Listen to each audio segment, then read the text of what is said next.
옆에 계신 분과 이렇게 한번 인사합니다. 우리의 삶 전체를 예배로 드립시다. 우리의 삶 전체를 예배로 드립시다.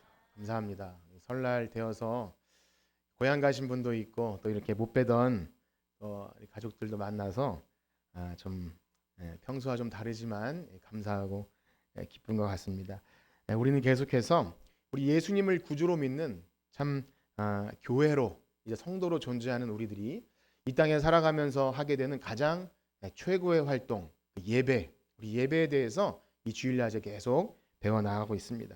지난 시간에 어떤 주제를 가지고 말씀을 나누는지 기억하시나요? 지난주에 바로 삶으로 드려지는 예배였죠. 우리 교회 표어와 매우 비슷한데요. 제가 목장 리더분들께 이렇게 성도님들께 보내드리라고 하긴 하는데 잘 전달되는지는 모르겠습니다. 어쨌든 지난주의 말씀은 삶으로 드려지는 예배, 즉 우리가 예수 그리스도의 그 속죄의 은총으로 말미암아 이제 하나님과의 올바른 관계가 되었다고 할 때 이미 일상의 삶은 예배의 삶이어야 한다는 것입니다. 하나님의 사랑과 그 이웃의 그 사랑이 평소에 우리의 삶 전체가 예배로 드려질 때 주일날 이렇게 나와서 예배, 우리가 뭐 시험에 들지 않습니까?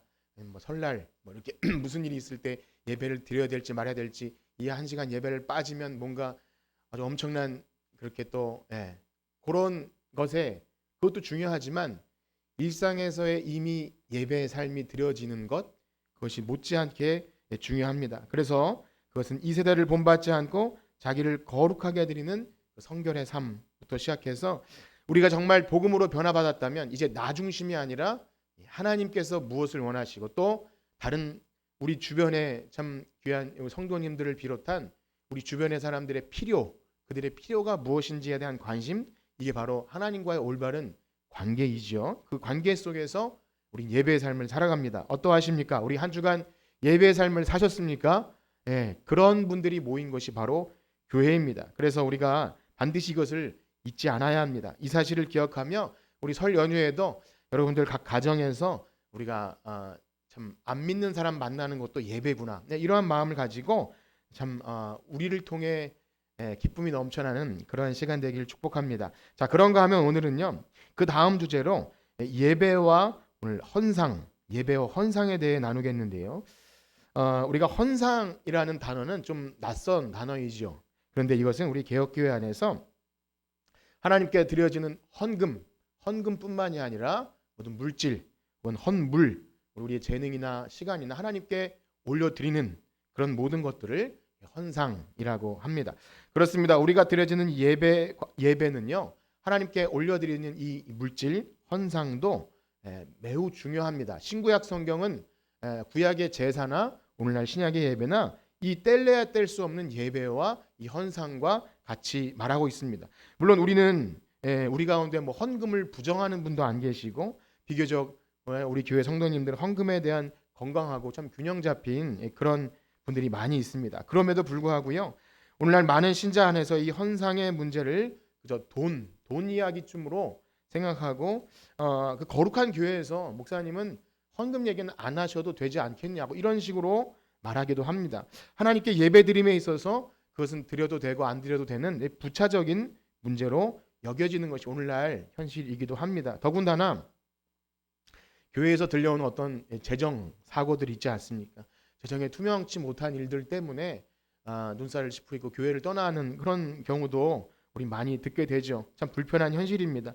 그래서 오늘날 많은 교회 안에서 우리는 건강한 교회입니다라는 어떤 것을 드러낼 때 교회 재정의 투명성이 이렇게 이 항목에 드러나는 것이 꽤 많이 보입니다. 뭐 좋은 현상이라고 생각이 됩니다. 참 투명해야 되고 헌금을 어떻게 잘 사용하는지를 우리가 아는 것도 매우 중요한 일입니다.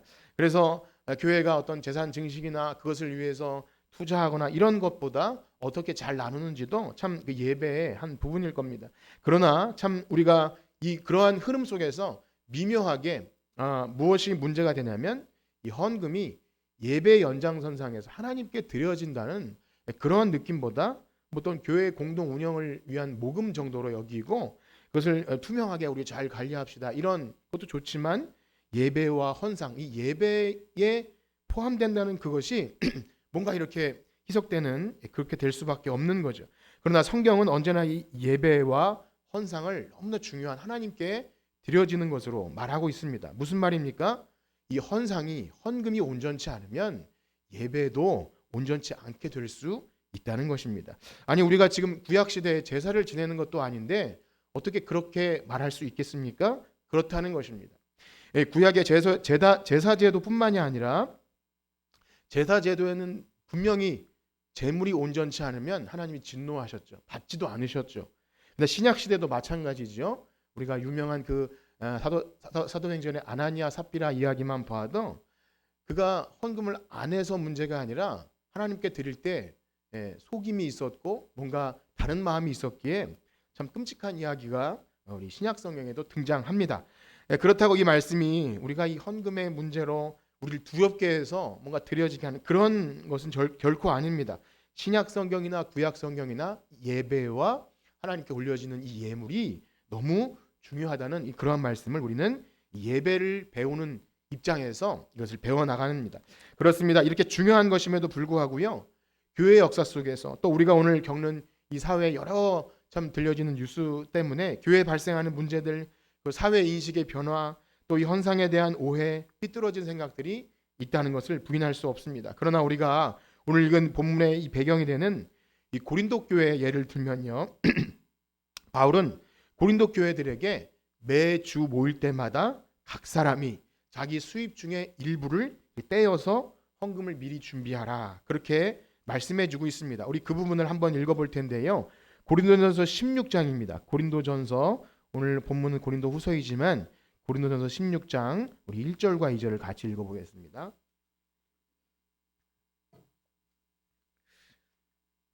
시작. 성도를 위하는 연보에 관하여는 내가 갈라디아 교회에게 너희도 그렇게 하라. 매주 첫날에 너희 각 사람의 수입에 따라 모아 연보를 하지 않게. 아멘. 이 고린도 전서에도 이 말씀이 있고 후서에도 이 말씀이 있는 것은 뭔가 고쳐지지 않았던 것 같아요. 고린도 전서에 관한 배경에 대해서 많은 말씀을 드릴 수 없지만 헌금 문제로 분명히 뭔가 불미스러운 일이 발생했기에 바울이 정해 주었습니다. 그 이야기는 자세히 다루지 않겠지만 무엇입니까? 초대교회부터 매 주일 이렇게 모일 때마다 헌금을 했고 그래서 그것이 부유하든 가난하든 모든 사람에게 드리라고 그렇게 했고요. 그것이 어떤 의무나 그런 것이 아니라 은혜를 따라서 받은 은혜가 있을 때 그것을 자기 수입에 맞춰서 드리라고 합니다. 이것은 분명한 성경이 말하는 헌금, 헌상에 관한 말씀이고요. 오늘날 우리의 신앙생활과 크게 다르지 않다는 것을 여러분 느끼실 겁니다. 그러나 시대가 변함에 따라서 이러한 성경적인 가르침에 벗어난 자기 소견에 오른 대로 우리 교회 신앙생활 예배와 헌금에 대해서 그렇게 말하기도 하고 부정적으로 보기도 합니다. 이 모든 것은요 성경에 기초한 것이 아니라 어떤 우리가 경험하는 현실 속에서 어떤 대안으로 반동으로 교회의 어떤 부정적인 모습을 볼 때 그것에 대해서 좀 비판하고 싶어서 그것이 목적인 경우가 대다수죠. 물론 교회를 사랑해서 뭔가 바로 해보자는 것도 인정할 수 있지만 오직 근거는 성경이어야 합니다. 하나님이 무엇라고 말씀하시는가. 그래서 어떤 사람들이 어떤 교회 건강한 대안을 제시하게 해주기 위해서 뭐 여러 가지 대안을 제시하고 또 하다 보면 헌금에 대해서 교회를 떠나는 사람들이 상담도 하고 그렇지 않습니까? 인터넷에 뭐 유튜브나 그런 데 보면 그렇게 실제 봅니다. 예수님 이야기 또 그런 이야기보다 유튜브나 이런 데 보면 요즘 젊은 층을 말로는 그 유튜브를 클릭하게 만드는 어그로라고 하거든요.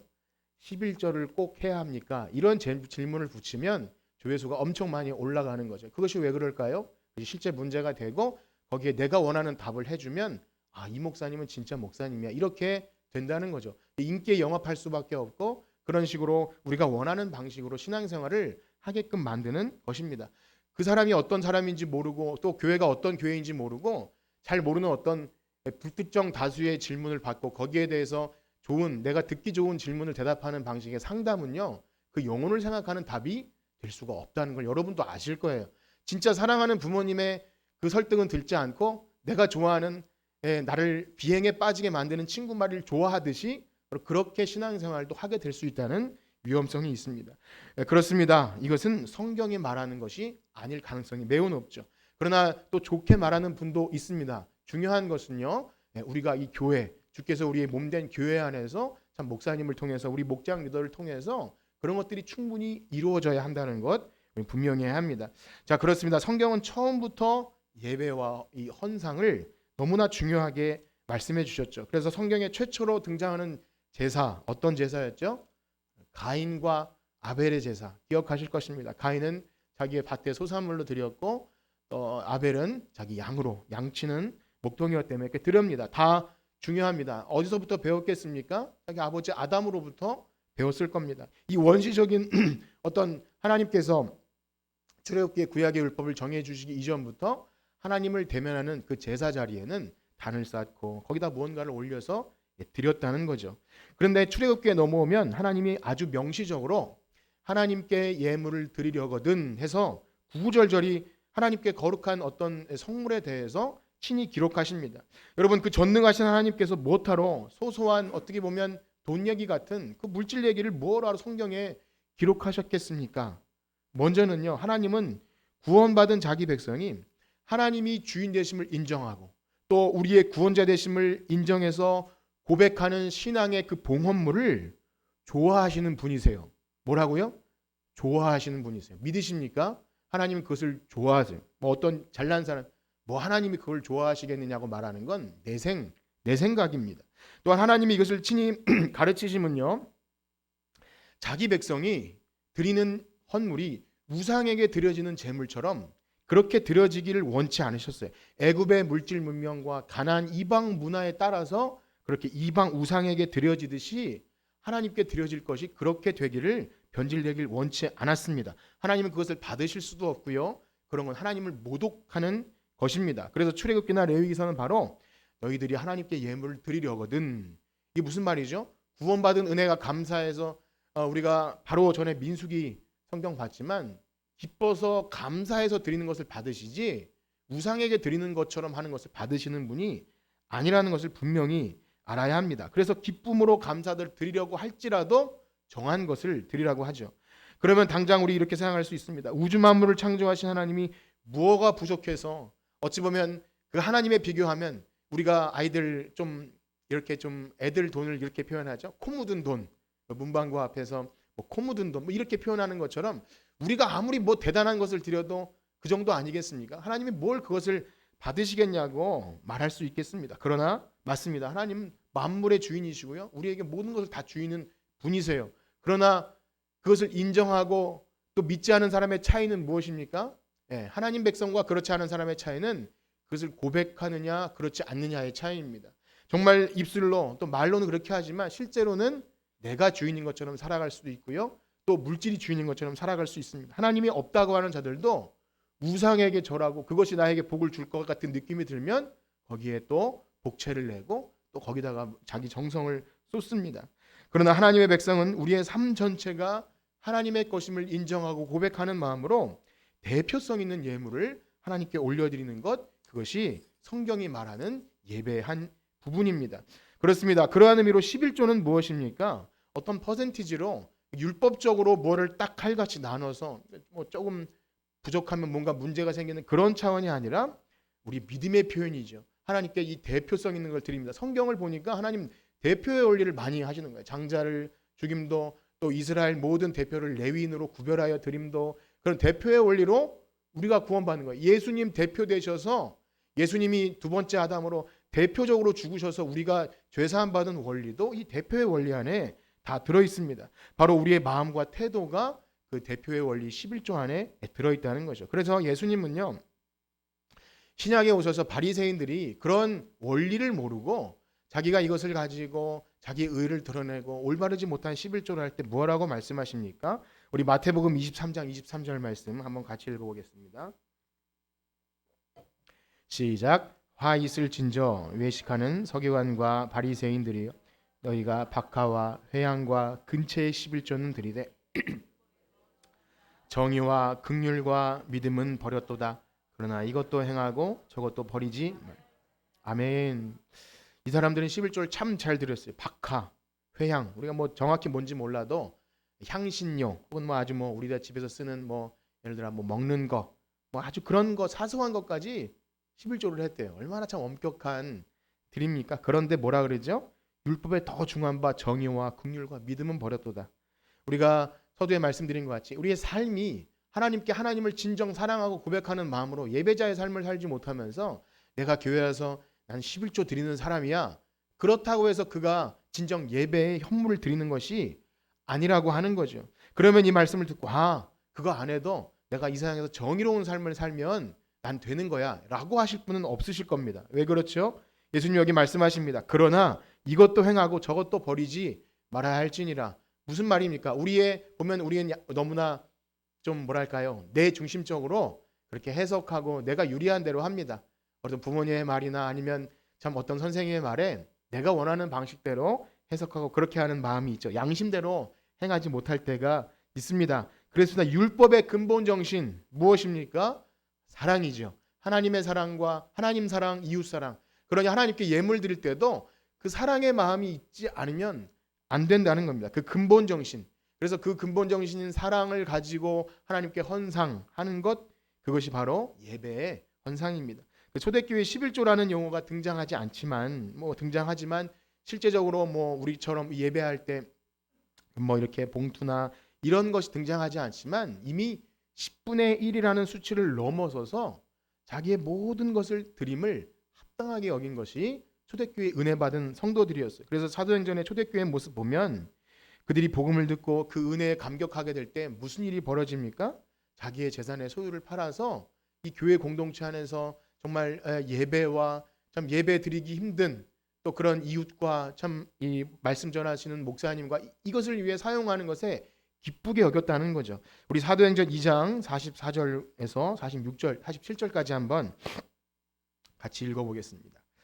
시작. 믿는 사람이 다 함께 있어 모든 물건을 서로 통용하고 또 재산과 소유를 팔아 각 사람의 필요를 따라 나눠주며 날마다 마음을 같이하여 성전에 모이기를 힘쓰고 집에서 떡을 떼며 기쁨과 순전한 마음으로 음식을 먹고 하나님을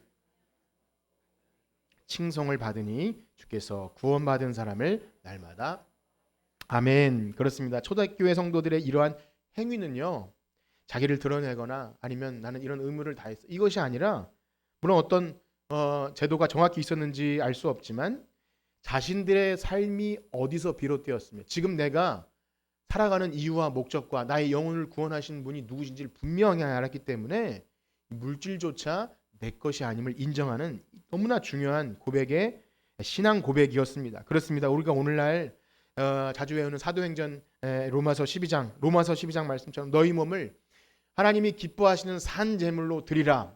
이것이 너희가 드릴 영적 예배니라. 여러분 이 말씀을 믿으시나요? 우리가 이 말씀을 입술로 고백할 때 우리 몸을 다 드린다는 그런 마음을 갖는다면 사실상 수치상 뭐 10분의 1이 어떻고 이것을 할지 말아야 될지를 고민하는 것은요. 사실상 우리를 위해 모든 것을 다 주신 주님 앞에 사실은 좀 민망한 것일 수 있습니다.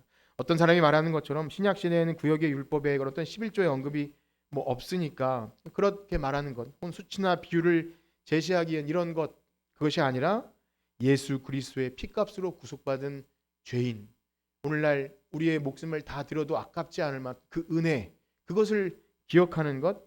그래서 오늘 이 고린도후서 말씀 보면 마게도냐 성도들의 그 헌금에 대해서 고린도 교회에 왜 이것을 소개하고 있는지를 그렇게 말하는데요. 우리 오늘 보면 고린도후서 8장 1절에서 4절까지 한번 읽도록 하겠습니다. 고린도후서 8장 1절에서 4절입니다. 시작. 형제들아, 하나님께 마게도냐 교회들에게 주신 은혜를 우리가 너희에게 알리노니 환난의 많은 시련 가운데서 그들의 넘치는 기쁨과 극심한 환난이 그들의 풍성한 연보를 넘치도록 하게 하였느니라. 내가 증언하노니 그들이 힘대로 할 뿐 아니라 힘에 지나도록 자원하여 이 은혜와 성도 섬기는 일에 참여함에 대하여 우리에게 간절히 아멘. 고린도후서 9장 7절입니다. 시작. 각각 그 마음에 정한 대로 할 것이요 인색함으로나 억지로 하지 말지니 하나님은 즐겨내는 자를 사랑하시느니라. 아멘. 사랑하는 성도 여러분, 이것은 헌금 강요가 아닙니다. 하나님께 드려지는 헌상의 정신이 무엇인지 예배에 관하여 배우면서 꼭 배워야 될 것입니다. 교회는 결코 헌금을 강조해서도 안 되고요. 여러분들이 목사님이 혹 헌금을 강조한다 해서 억지로 드려서는 안 됩니다. 더더욱 그 마음에 즐거움이 없다면, 하나님께 은혜 받은 마음에 즐거움이 없이는 것은 하나님이 받으실 수 없다는 것을 우리는 반드시 기억해야 합니다. 그러므로 오늘날 우리가 11조 이야기를 할 때 이것을 율법의 차원이나 어떤 비율, 규칙의 상황에 두는 게 아니라 근본 정신, 하나님을 사랑함, 또 구원과 감사, 그것을 내가 기뻐서 드림, 이것이 있지 않으면 우리는 이것을 감당할 수가 없습니다. 그런데 가만히 생각해 보면 우리가 교회 안에서 신앙생활할 때 여러분 어떠신지 모르겠지만 우리가 의문이 많이 들어요. 궁금증이 드는 거죠. 성경에 관한 궁금증, 뭐 여러 가지 교회 운영이나 잘 모르는 것들에 대한 궁금증이 생길 때 다 그런 것은 아니겠지만 마음에 기뻐함이 없고 어떤 사랑함, 또 은혜가 희미해질 때 이런 질문을 하죠. 꼭 예배를 빠지지 않고 드려야 합니까? 뭐 아니면 꼭 성도들이 모여 교제해야 하나요? 그냥 예배만 드리면 드리고 가면 되지 않습니까? 그 은사를 가지고 봉사를 해야 합니까? 오후 시간에는 교회 은사와 직분에 대해 배우고 있는, 꼭 내가 그렇게 해야 합니까? 꼭 11조를 해야 합니까? 이런 물음, 이게 왜 생겨납니까? 진짜 몰라서 그럴 수도 있어요. 진짜 몰라서 내가 그걸 하고 싶은데 알아야 할 것 같아서 할 수도 있지만 뭐죠? 하기 싫어서 그런 물음을 갖는 경우가 많죠. 결국 우리 마음 중심의 문제라는, 우리가 부모님이 무엇을 시킬 때 제가 그랬으니까 그런, 뭘 시키면 이걸 꼭 지금 해야 되는 것이냐고 반문을 하고 이것을 지금 안 해도 되는 10가지 이유를 댑니다. 이걸 꼭 지금 해야 되느냐. 근데 그 마음 중심은 뭐죠? 하기 싫은 거예요. 그런데 어느 날 다른 사람이 시키면 아주 멋지게 하려고 애써서 노력하고 그냥 말이 떨어지기 무섭게 달려나가서 물건을 받아오고 그렇게 하는 저 자신을 볼 때 좀 미안한 마음도 많이 드는 거죠. 정말 사랑한다면 시키지 않아도 한다는 거죠. 그렇습니다. 우리가 무엇을 할지라도 그 안에 사랑이 담겨 있지 않으면 다른 목적이 있습니다. 내가 잘 보이려고, 아니면 가정에 문제가 일으키지 않으려고, 그것도 물론 중요하지만 사랑이 있어야 적극적으로 자발적으로 움직이게 되는 겁니다. 그러므로 사랑하는 성도 여러분, 우리 신자 한 사람이 예물을 드릴 때 우리 마음속에 진짜 하나님 사랑하는 마음이 있는지를 생각하셔야 돼요. 그것이 없이 의무적으로나 습관적으로나 억지로라 뭐 이렇게 해야 된다는 것, 너무나 예배에 있어서 참 너무나 끔찍한 일이라는 걸 기억해야 합니다. 그래서 이 헌상의 문제는 우리 믿음과 직결될 수밖에 없어요. 우리 믿음, 우리가 하나님 앞에 예물을 드릴 때 진정 자원하는 마음, 기쁜 마음이 있는지를 늘 생각하면서 매주 헌금하시고 준비하시면서 이것을 우리 믿음의 증거임을 여러분 발견하는 여러분 되시길 축복합니다. 우리가 오늘 읽은 본문에서 바울이 언급하고 있는 이 마게도냐 사람들은 결국 부유한 사람들이 아니었습니다. 극한 환난과 가난. 고린도 교회는요 부유한 교회였어요.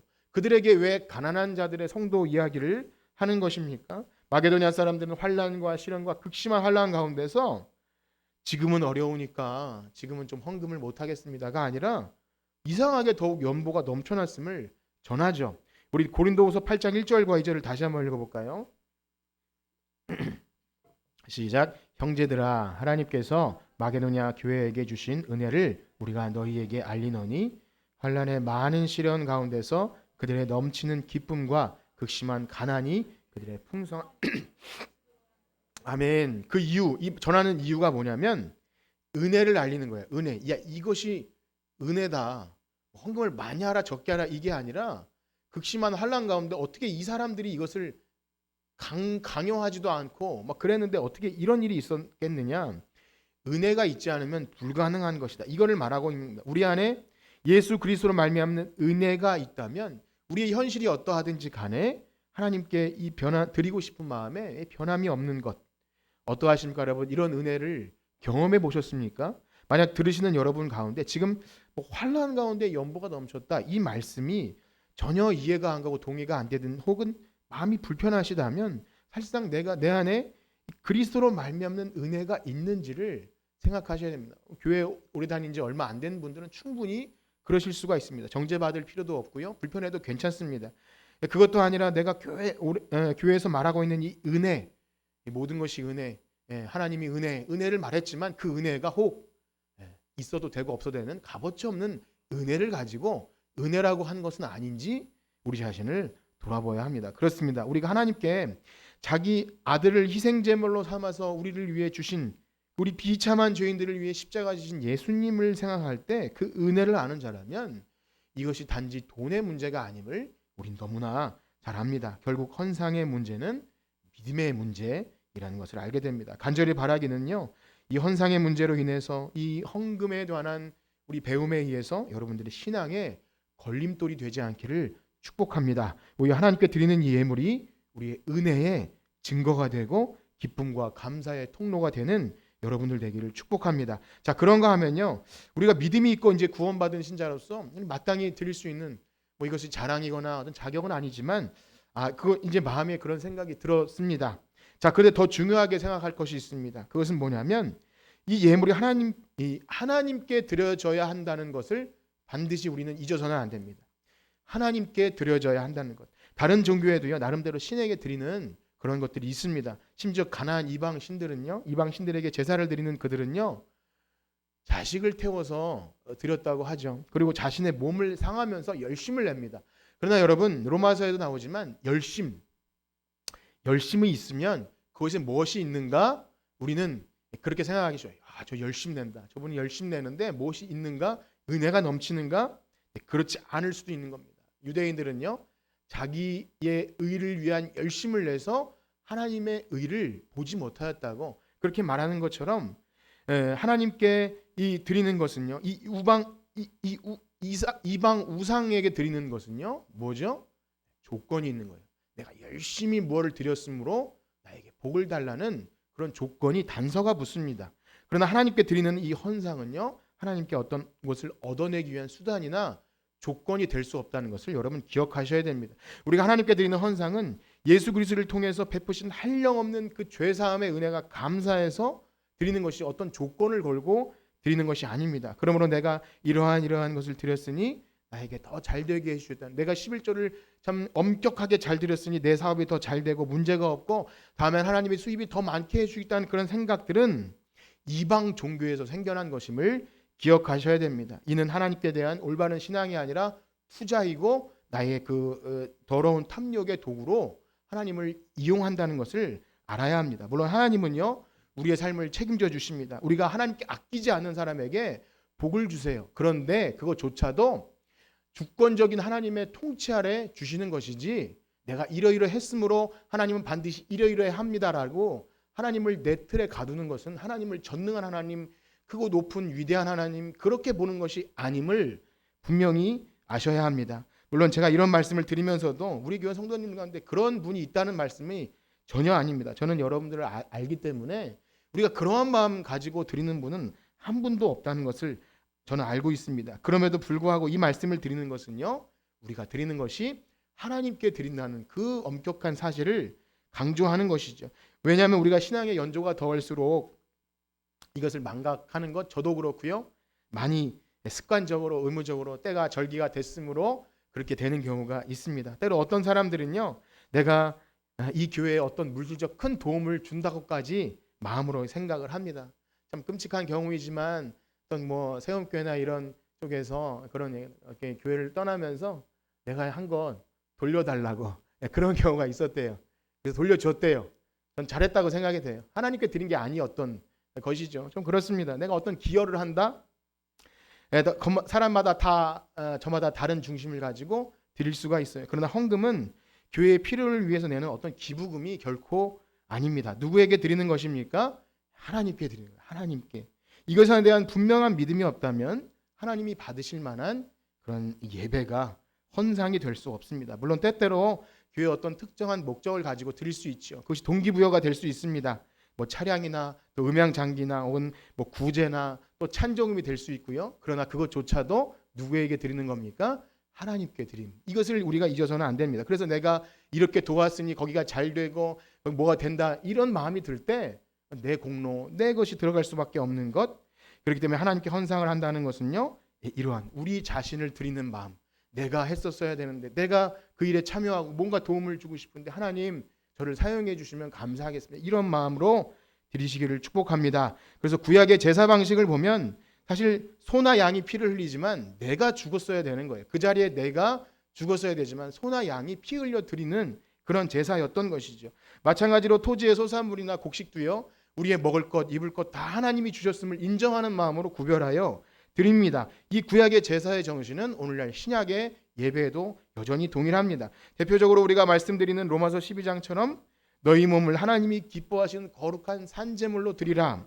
이것이 우리가 뭐 영적 예배라고 했을 때 그냥 마음으로만 주님 저를 드립니다. 주님 내가 여기 있사오니 저를 받으소서, 그 입술로 드리는 것이 전부가 아니라 우리의 삶과 물질과 우리의 시간과 다 드리는 것 아니겠습니까? 그것이 우리가 전임 사역자가 되거나 정말 교회에 와서 살거나 이것을 의미하는 것이 아니라 대표성 있는 예물로 구별하여 드림으로 그 말씀이 적용됩니다. 그러므로 우리가 하나님께 시간이든 물질이든 뭔가 하나님께 드릴 땐 원래 나를 다 드려야 하는 그런 마음을 가지고 여러분 드리시기를 축복합니다. 왜 그렇습니까? 하나님의 거예요. 내가 정말 주님의 피로 값주고 산 주님의 백성이라면 나의 소유권은 주님께 있는 것.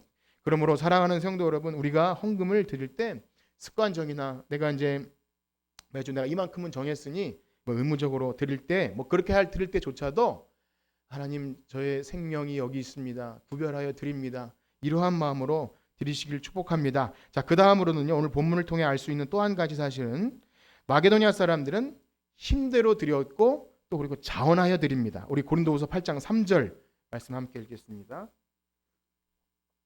시작. 내가 증언하노니 그들이 힘대로 할 뿐 아니라 힘에 지나도록 자원하여. 우리가 누군가에게 한번 누가 우리에게 질문했다고 생각해 보세요. 우리가 헌금을 얼마나 해야 될까요? 우리 부조금도 아닌데 여기는 얼마나 할까? 뭐 어쨌든 물었다고 칠 때 여러분 어떻게 대답해 줄 수 있을까요? 그냥 뭐 정성껏 하시면 됩니다라고 할 수 있을 겁니다. 그러나 성경은요 구약에서부터 정확한 원리를 제시해 주시죠. 무엇입니까? 첫째로 힘대로. 애매하긴 하지만 힘대로.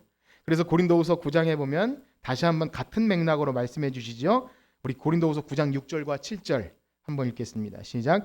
이것이 곧 적게 심는 자는 적게 거두고 많이 심는 자는 많이 거둔다 하는 말이로다. 각각 마음에 정한 대로 할 것이요 인색함으로나 억지로 하지 말지니. 아멘. 그래서 어떻게 보면 믿음대로 하라 그래도 괜찮습니다. 제사법이 나오는 이 레위기서를 보면 하나님이 제사를 드릴 때 모든 사람들에게 다 소나 양을 드리라고 한 게 아니라 산비둘기, 집비둘기, 비둘기, 그때로 말하면 가난한 사람들을 손쉽게 구할 수 있는 그런 것으로 드리라고 했죠. 이것이 바로 힘대로 드린다는 것이고요. 11조도 그 정신이 그대로 담겨 있는 겁니다. 소유가 많든 적든 힘대로. 물론 이 11조의 문제로 고민해보지 않은 사람은 없을 것입니다. 수입이 적을 땐 몰라도 우리가 어린아이 친구들에게 세뱃돈 받고 그걸 드리라고 할 때는 충분히 할 수 있어요. 내가 일하지도 않았는데 이렇게 많은 거 생겼는데. 그런데 여러분 수입이 많아지고 정말 우리 많이 버시는 분 있으면 가끔씩 이게 좀 고민되고 그런 것 맞습니다. 우린 이런 것으로 우리 다 온전치 않죠. 우리 다 그런 마음 들 수 있어요. 정죄 받을 필요 없고 남을 비판하거나 할 필요 없는 것입니다. 자, 그럼에도 불구하고 11점 뭐죠? 손해보고 포기하는 것보다, 분명히 우린 손해보는 거예요. 그러나 그것보다 우리의 생명을 주님을 인정하는 것. 그래서 내가 주님의 소유된 백성임을 대표성 있는 예물로 드리는 것, 그것은 바로 믿음의 고백입니다. 그런데 여기서 헌금에 대한 원리가 한 가지 더 있죠. 그것은 바로 힘대로, 그리고 뭐죠? 힘에 지나도록, 자원하여 힘에 지나도록. 즉 사실은 11조의 원리를 넘어섭니다. 사람이 부하든 가난하든 자기 형편에 따라 드리는 것은 기초 원리라면 마게도니아 사람들은 받은 은혜를 따라서 힘에 지나도록 자원하여 드립니다. 이것이 말하는 성경의 바로 헌상의 원리입니다. 하나님은 받은 은혜를 따라서 즐겨내는 것을 기뻐하시죠. 물론 정한 11조와 감사를 드리는 신앙을 갖고 있는 것도 대단한 거죠. 오늘날 참 믿는 자를 찾아보기 힘든 시대에 제가 어떻게 보면 좀 고리타분한 얘기를 드리는 것을 수도 있는 그런 두려움이 있습니다. 그러나 역시 우리 교회 신앙생활에 익숙해지고 성경 지식이 많아질수록 어떻게 됩니까? 정한 원칙에 충실한 것으로 만족하게 되기도 합니다. 내가 할 의무를 다했다고 생각하고 내가 이 정도 했으면 됐다라고 생각이 들죠. 그러나 하나님의 은혜를 제한하는 것일 수 있는 겁니다. 하나님은 각자 받은 은혜가 큰 만큼 그 감사와 사랑을 올려드리는 것을 좋아하시는 분이세요. 그렇다고 이 말씀이 여러분 기분에 따라서 은혜가 되면 하고 안 되면 말고 그거 말씀드리는 것이 아니고요. 은혜가 되기 위해서 억지로 드리라는 그런 말씀도 결코 아닙니다. 바로 하나님께 드릴 때 그 마음, 정해진 규칙과 그런 것이 있다 할지라도 내가 받은 은혜대로 하는 것, 여러분 힘대로 또 힘에 지나도록 드려도 아깝지 않을 만큼 그렇게 하나님을 사랑하는 여러분들 되시길 축복합니다. 우리 마지막으로 이 말씀 드리고 마치려고 하는데요. 우리가 하나님께 예물을 드릴 때 내가 드렸다는 것에 초점을 맞추고 거기서 멈춰서는 안 됩니다. 즉 무엇이죠? 내가 드리기만 하면 끝나는 것이 아니라 하나님께서 받으셨는가? 그걸 생각하셔야 돼요. 뭐라고요? 하나님께서 받으셨는가? 이건 겸손하고 진실한 태도입니다. 그래서 레위기서에 보면 하나님께 드린 제물을요, 그것이 정말 하나님께 온전한 제물이 되었을 때 하나님이 그 태운 기름과 그 향을 흠양하셨다, 받으셨다 이렇게 표현하고요. 우리가 최근에 읽은 민수기서 7장에 보면요, 백성의 주의관들이 성막 봉헌식 때 정성스럽게 예물을 드리지만, 봉헌물을 드리지만 그것을 내가 드리니 하나님 당연히 받으실 것처럼 말하는 것이 아니라 장막 위에 겸손하게 두고 모세가 그것을 받아서 하나님께 승인을 받습니다.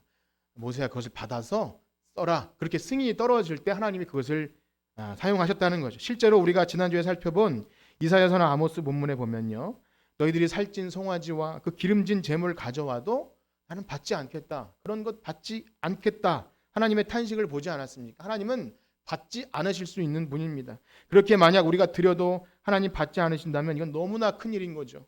오히려 하나님께 복을 받으려고 하나님께 영광 돌리려고 했다가 하나님을 근심하게 만드는 그러한 일입니다. 그래서 바로 그 대표적인 예가 사도행전에 등장하는 아나니아 삽비라 부부 이야기입니다. 사실 그 은혜가 넘쳤던 초대교회에 이런 일이라는 것은 끔찍한 일이죠. 초신자가 되면 시험에도 들 수 있는 그래서 설교자들은 이 본문을 좀 피하는 그런 본문인데요. 아나니아 삽비라가 자기의 밭을 팔아서 하나님께 드리려고 했다가 욕심이 생겨서 그 밭의 판값 일부를 숨겼고 그것을 내가 다 드리는 것처럼 속였지만 하나님을 속일 수 없어서 결과가 뭐죠? 죽었어요. 그 예배당 안에서 그런 일이 벌어졌을 때 이 얼마나 참 끔찍하고 두려운 일이었겠습니까? 성경은 이것을 왜 보여주죠? 내가 드렸으니 내가 뭐 내 마음대로 내 것 드렸으니 하나님 이것만 받으세요. 이런 태도가 아니라는 겁니다. 사랑하는 성도 여러분, 하나님께 드리는 헌상에 우리의 마음을 쏟으시는 여러분 되길 축복합니다. 만약 하나님이 받지 않으신다면 징계를 받았던 그 초대교회 그 사실을 기억하면서 우리 하나님을 두렵고 떨림으로 하나님께 드려야 합니다. 우리가 예배를 위해 헌금을 준비할 때 정성스럽게 준비하시는 여러분들 되시길 축복합니다. 우리 어른들은 뭐 다리미로 다렸고 성경 갈피에 꼈고 뭐 그렇게 그것이 옳다 그르다 이 차원을 떠나서 참 믿음이 정성으로 드려지는 거죠. 헌금함 앞에서 마치 여러분들께서 혹 마트 앞에서 물건 계산하듯이 지갑을 열어 침을 탁 뱉어서 이렇게 몇 개 세서 이렇게 뭐 이런 것 우리가 물건 계산하듯이 그렇게 하는 것보다 집에서 정성스럽게 준비하셔서 하나님 이것도 예배의 일부임을 기억하며 드릴 때 우리가 하나님께 감사함으로 드리는 헌상이 하나님께 예배드림을 기억하시고 우리의 마음을 다한 예배를 통해 하나님의 기뻐 받으시는 그런 온전한 예배를 드리시는 그때 여러분 은혜와 풍성한 하나님의 긍휼을 경험하시는 여러분 되시기를 주님의 이름으로 축복합니다. 아멘. 기도하겠습니다. 하나님 감사합니다. 오늘도 우리를 너무나 사랑하셔서 자녀 삼아 주시고 사랑하는 아들 예수 그리스도를 십자가에 내어 주시고 모든 죄를 사하여 주사 하나님을 대면하여 만나는 예배 자리에 나오게 하신 은혜 감사합니다. 우리가 무엇으로 그 사랑을 다 갚을 수 있으며 무엇으로 그 사랑을 다 표현할 수 있겠습니까? 세상에 귀하고 값진 것을 다 드린다 하여도 우리는 그 사랑을 갚을 수 없는 죄인입니다. 그럼에도 불구하고 우리에게 허락하신 너무나 좋은 것들 가운데 초라하지만 그 사랑의 표현으로 겸손하게 올려드릴 때 하나님은 그것을 너무나 기뻐하면서 흠양하시고 우리의 사랑을 받아주시니 감사합니다. 하나님 우리가 예배할 때 드리는 예물이 그 사랑과 감사의 표현으로 즐겁게 올려지는 헌상이 되게 하여 주시옵소서. 조금이라도 인색함으로나 억지로가 아니라 감사의 기쁨으로 올려드릴 때 하나님 기뻐 받아주시고 크신 은혜로 풍성하게 부어주실 줄 믿습니다. 감사드리며 예수님의 이름으로 기도드립니다. 아멘.